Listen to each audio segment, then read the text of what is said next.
What's up, my brothers? This is Justin with Masonic Improvement. I hope everybody's doing well. I hope everybody had a great Easter. I apologize that I haven't posted anything in about 2 weeks. This is a very busy time of year for me as a teacher. And obviously last week, like I just said, was Easter. But things are just really crazy right now. I'll try to keep doing it every week. But if I don't meet that, I apologize. Anyway, before I get started, if you would, please, if you haven't already, hit subscribe.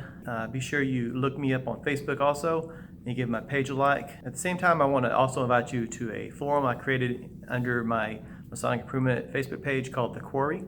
And all regular Masons are invited to come and participate in the conversation that takes place there. All you have to do is just find my page on Facebook, send me a message with just a picture of your dues card. And basically, as long as you're a Master Mason and your Grand Lodge is in recognition with mine, I'll go ahead and approve any requests you may have sent me to join the group. And we already got a few conversations going on there. It's not a huge group right now, but we have quality rather than quantity.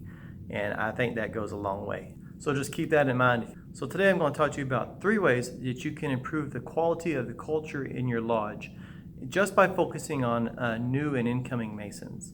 So step number 1, and this is something that we had already been practicing at my lodge relatively recent. It's something new we experimented with, but I like it very well. I watched a really good interview with Brother Whitmore, and apparently they do the same thing at Fort Worth Lodge, and he's been doing it much longer with much greater experience. And this practice basically just involves creating a process that a potential petitioner has to undergo before he can even receive his petition or before he can actually receive his degrees. And this process can be simple, and I recommend you keep everything simple. As long as something works, there's no need to complicate it. And what you do in this case is, if you have a man that's interested in joining your lodge, there is a 6-month waiting period at a minimum. And during this period, this gentleman is expected to come to as many of the stated meetings as he can, to attend as many events as he can. And this process is used just so that he can determine if the lodge is for him, and the lodge can determine if he is for the lodge. And obviously he can't attend the actual meetings, but the purpose of him coming to the meetings is that he'll sit and dine and visit with the brothers.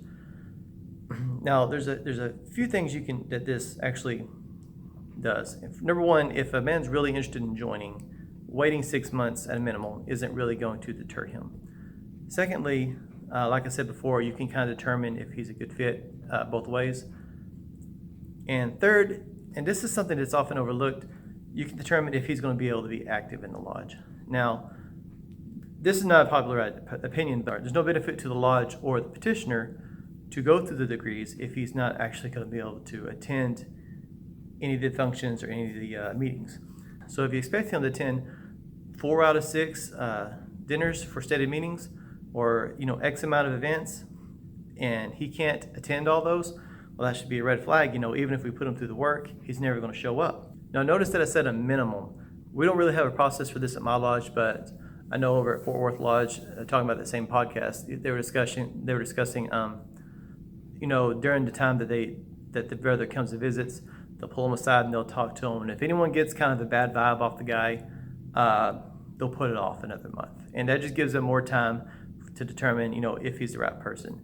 Now, you lose a lot of people at the very beginning, but the people that stick through it, that attend, that wait the 6 months or 7 months or 8 months or however long it takes, these are the people that are more likely to stick around because it was more of a process.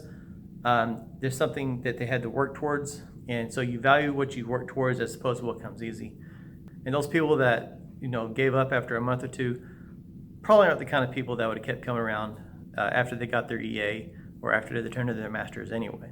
Number 2, I want to tell you a quick story, and there's actually a much longer, much better version of this, but I want to give you the short and sweet version because I don't want to make this video too long. In my old lodge, there was a brother, and when he was raised and he went through all the degrees, his teacher taught him everything related to that degree.